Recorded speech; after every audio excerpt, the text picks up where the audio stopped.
We're going to have a look at one of the top business stories with Tesco Mobile for Business. Quite interestingly, Simon, it centres upon, and I know you're somewhat uncomfortable at times about talking about your former club, Crystal Palace, but we're just about to do that because Palace, for reasons behind the scenes, not for on-field reasons, for reasons behind the scenes, Palace are in the news this morning. Simon, 2.5 years after buying into the club, it could well be that another boardroom reshuffle is on the way at Crystal Palace. Let me explain this. And you're across this anyway, but for those who don't know, Eagle Football Holdings, headed up by the American, the man from Missouri, John Textor, is exploring selling its 45% stake in Crystal Palace. Textor became the club's newest investor and director with a £90 million investment. But now there have been reports of Textor's increasing frustration around his lack of control at the football club and over transfers. Sources say Textor was furious after Crystal Palace's chairman Steve Parish voted at a Premier League meeting a month ago to ban transfers between related clubs. Textor apparently had told colleagues he was unaware the issue was even due to be discussed by the Premier League clubs, and he would have argued forcefully for Palace to vote against a ban. So Textor is 45% of the football club, as you know. The others involved in it, Harris is 18, so is Blitzer. They were original American investors, Yeah, Steve Parish, who you know well, has 10% of the football club. What is going on here? Do you think we're looking at a boardroom reshuffle if Textor is to depart the scene? Well, given that he's a 45%, I didn't realise he was a 45% shareholder. I thought he bought 20%. Maybe it was an additional 20% that he paid 90 million quid for, because I don't think he bought 45% for 90 million quid, but that's an aside.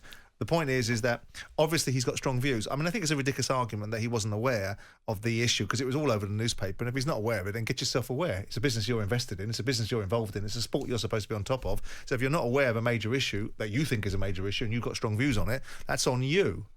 I mean, look, I have always been relatively dignified about my observations on Steve Parish. In my new book next time round, I might not be so dignified, but he has no doubt, settling of some scores perhaps, no doubt Parish has presided over a very successful period for Palace, and a lot of that has been driven by his thinking and the people that he's been able to surround himself by. So you mustn't, irrespective of my vitriol towards him, minimise the extent of the success that he's had with that football club. And whatever period it's going through right now, Parish has done things that I and Ron Nodes and previous owners would have only have dreamed to have been able to achieve. We'd have all loved to have been in the Premier League for 10 years. So you have to give the fella some due respect in that scenario. Fair play by you, actually. The Americans have a different view of how sport should be held together in this country, and I'm not entirely sure that it's always as helpful as we'd like to think it is. Their money is great, some of their views are not.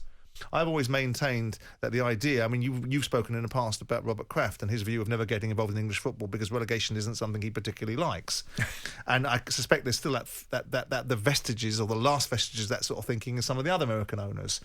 And this idea that there would be an objection. I think it was a sensible move for football clubs to eliminate some of the abuse that was clearly being put into place by football clubs being able to move players between one another, to be able to overcome some of the governance that football, in my view, clearly can benefit from.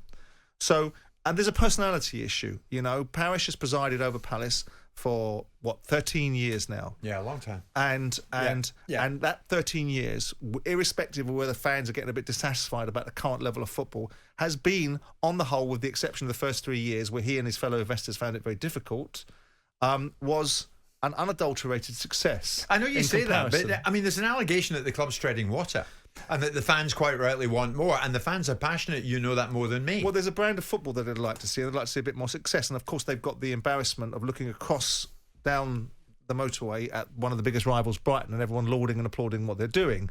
The development of the young players, their development of a scouting network, and an enhancement of their buying criteria, not because they're spending more money. Tony Bloom is not spending more money on transfers than Crystal Palace. His ambition isn't greater than Crystal Palace's ambition. He's just done it in a better fashion. He's a data analyst. He's a spread betting individual that's made his money out of the gambling marketplace and understands what he's trying to achieve, and he's made some really good appointments. And those appointments would have all been available to Crystal Palace. Those decisions would have all been made available to Crystal Palace. Right. And for some reason or another, they haven't developed as many young players as I wanted to do and did during my time, and that's been fallen by the wayside. And that might just simply be because the pressing business of the Premier League doesn't allow your young players to get into the first team in the same way they might have done if you're coming out of the Championship. Yeah, but come on, Simon. Others have moved forwards and Palace haven't. Well, I mean, in today's hotbed of London football, how attractive an investment is Crystal Palace? I still think it's a significantly attractive investment, depending on what you're investing in for. Now, we're going through a period where Brentford are hitting a funk. So all of the people looking at Brentford turning around and saying, well, that's the way to run a football club. Yeah. Brentford are now treading water, aren't they? But Palace, yes, there's an argument. I agree there's an argument. I'm always slightly uncomfortable talking about Palace because it feels like I'm, some sort of entitled ex-wife spewing her bile about something that she no longer has any business talking about. And that's what was done to me for years by Ron Node. So I don't like doing it too much. But everything changes. And nothing stays forever. And there may be a need to change of the guard. There may be that ultimately there is a personality change that needs inside the business to be able to kick it onto the next level, and some new investment may give it that way. But Palace are only spending the money that they've got. They don't have American benefactors in Josh Harris and David Blitzer that seem to want to be involved in that business too much more. The original guys that enabled Parish to take the business from me and are no longer in it and exited and everyone's been paid. Parish has made a lot of money from this business and also a significant reputation and probably more success in this business than any other business has ever been involved in.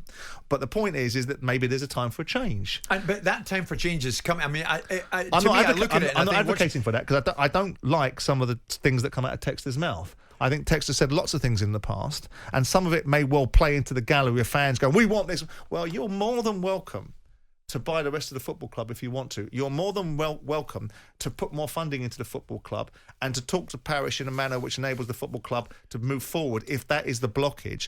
There is going to be differences of opinion. This leaking of information into the media about an issue that you suggest is something that's really broken the camel's back, i.e. the idea of the ban between transferring between member clubs. Yeah, you're saying Texas should have known Parish was going to vote that way. Well, come on now. But does Texas know exactly what all the people inside Crystal Palace are doing? You've got to remember this guy owns shares in Lyon, in Botafogo in Brazil, and in Molenbeek in Belgium. So what? He doesn't know everything that goes on in the inner sanctum of those clubs. A multitude of businesses, but I bet if you pulled that fellow into a room and asked him what was going on in this business and that business and that business, he'd pretty much bloody well know it. What's it tell us, Simon, that 2.5 years on he wants out, reportedly? It tells me that, like a lot of these American investors in football clubs, it doesn't quite play out the way they think they want it to. There is always going to be a difference between their perspective and how things should operate. Clearly, there's a difference of opinion. But the argument that's being mooted in here that he didn't know about something, well, first and foremost, I would imagine there's communication between shareholders in this business, specifically majority shareholders in Texter. If you're not across the detail of business and you think that in detail is quite important, and it's all over the media, and it's a Premier League meeting. It's not secret. It wasn't a clandestine meeting kept in secret, was it? So the bottom line is it seems to me that they've reached an impasse. I don't know whether it's because there's a lack of ambition from Parish. Parish is quite happy to have ambition with other people's money. He's not going to have a problem if other people's money's being put up to be able to give ambition because it benefits him. I used to speak to Steve Parish a lot, especially when I was at Sky, and he won't speak to you now. Why? Because of me. And because ultimately that's an uncomfortable... That's not true. No, I would doubt that. He won't have a dialogue with you about Crystal Palace, and he wouldn't come on this show because of the nature of his relationship with me. I would doubt that. Maybe put that to the test. I can promise you, categorically, unequivocally, wouldn't want to be in the same room as me because it would make him uncomfortable because there are a few home truths that might get told. But that's a different discussion. Yeah, for sure. Palace has been a successful football club, and I don't care what fans are saying at this moment in time, and I don't think they should be eternally grateful, and I don't think they should fall into the Roy Hodgson mentality of being grateful for what they've got. But let's have it right. Yeah. This football club has been in the Elite League for 10 years, and it has never done that despite the best endeavours of all the fools like me that owned it before. So you've got to give credit. You've got to give credit where credit's due. Fair play to you. I was a roundup of one of football's top business stories. In this instance, it regards Crystal Palace. Jim White and Simon Jordan. Monday to Friday mornings from 10 on AM, on DAB, via the talkSPORT app and on your smart speaker. talkSPORT.